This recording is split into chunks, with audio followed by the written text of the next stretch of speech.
Assalamualaikum warahmatullahi wabarakatuh. Kembali lagi di YouTube channel aku, Kairnisa Syafna Putri. Nah, kali ini aku akan membahas tentang karya sastra angkatan reformasi. Sebelum lanjut, jangan lupa klik tombol subscribe, like, komen, dan share ya untuk kemajuan video ini ke depannya. Baiklah, saya akan menjelaskan secara singkat tentang angkatan reformasi ini. Seiring terjadinya pergeseran kekuasaan politik dari tangan Soeharto ke B.J. Habibie, kemudian ke K.H. Abdurrahman Wahid atau Gus Dur, dan Megawati Soekarno Putri, muncul wacana tentang sastrawan angkatan reformasi. Munculnya angkatan ini ditandai dengan maraknya karya-karya sastra puisi, cerpen maupun novel yang bertema sosial politik. Kemudian khususnya seputar reformasi. Di rubrik sastra harian Republika, misalnya selama berbulan-bulan dibuka rubrik sajak-sajak peduli bangsa atau sajak-sajak reformasi sebagai pentas pembacaan sajak dan penerbitan buku antologi puisi juga didominasi sajak-sajak yang bertema sosial politik. Kemudian sastrawan angkatan reformasi ini juga merefleksikan keadaan sosial dan politik yang terjadi pada akhir tahun 1990-an. Seiring dengan jatuhnya Orde Baru, proses reformasi politik yang dimulai tahun 1998 banyak melatar belakangi kelahiran karya-karya sastra puisi, cerpen, dan juga novel. Bahkan penyair-penyair yang semula jauh dari tema-tema sosial politik seperti Sutarji Kazum Bahri, Ahmadun Yosi Herfanda, dan Asep Zamzam Nur, kemudian ada Hartono Beni Hidayat juga ikut meramaikan suasana dengan sajak-sajak sosial politik yang mereka punya. Kemudian tumbangnya rezim Soeharto yang menghistarikan atau represif boleh jadi sangat mempengaruhi gaya pengucapan dan juga cara berpikir sastrawan kita. Kehidupan pers dalam kasus penyampaian beritanya juga lebih eksplisit dan transparan, sehingga berdampak yang sangat luas bagi budaya dan masyarakat.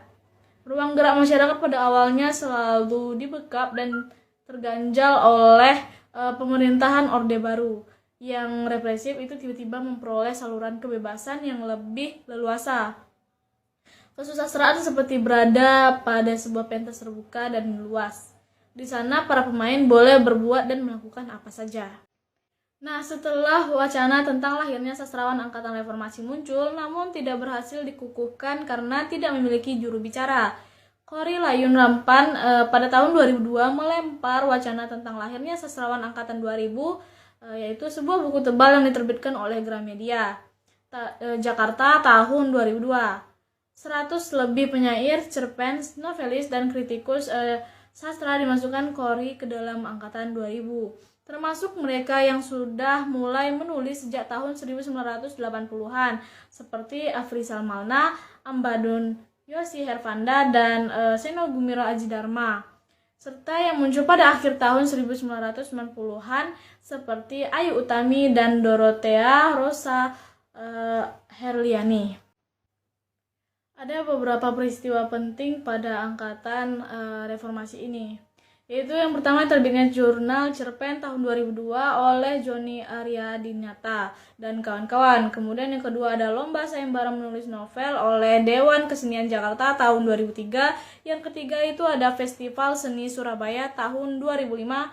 Yang keempat itu ada kongres cerpen yang dilaksanakan secara berkala, yaitu 2 tahun sekali. Kongres ini juga berhasil mengangkat citra cerpen secara lebih terhormat, yaitu kegiatan ini juga sekaligus untuk mensosialisasikan keberadaan cerpen sebagai bagian dari kegiatan kesusastraan yang penting.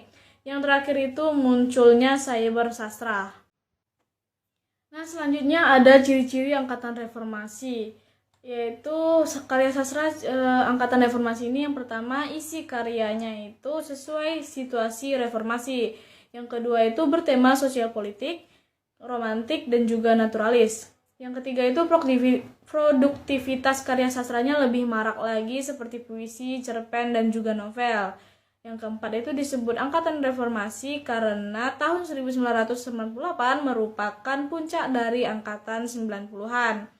Kemudian yang terakhir itu banyak munculnya sastrawan baru yang membawa angin baru dalam kesusastraan Indonesia. Contohnya Ayu Utami yang muncul di akhir 90-an dengan karyanya Saman. Baiklah, kita akan sedikit menganalisis tentang novel karya Ayu Utami yaitu Saman. Ini merupakan salah satu karyanya pada angkatan reformasi. Yang pertama itu ada tema.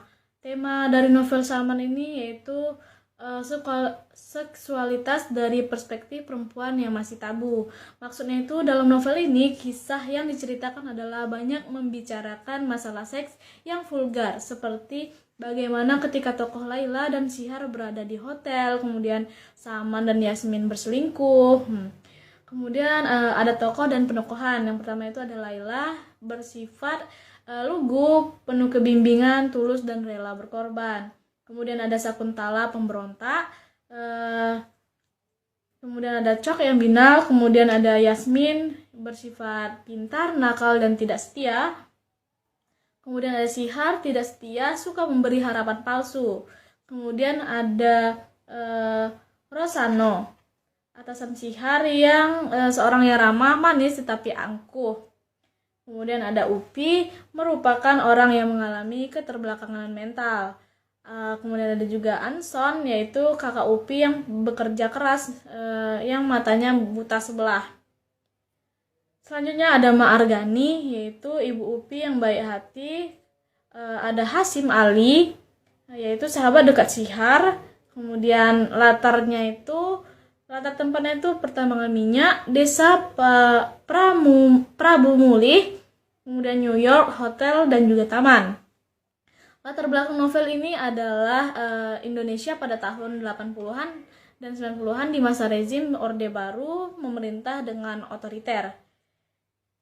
Kemudian amanat dari cerita ini yaitu sebagai pimpinan harus bijaksana dan mau mendengarkan pendapat anggotanya.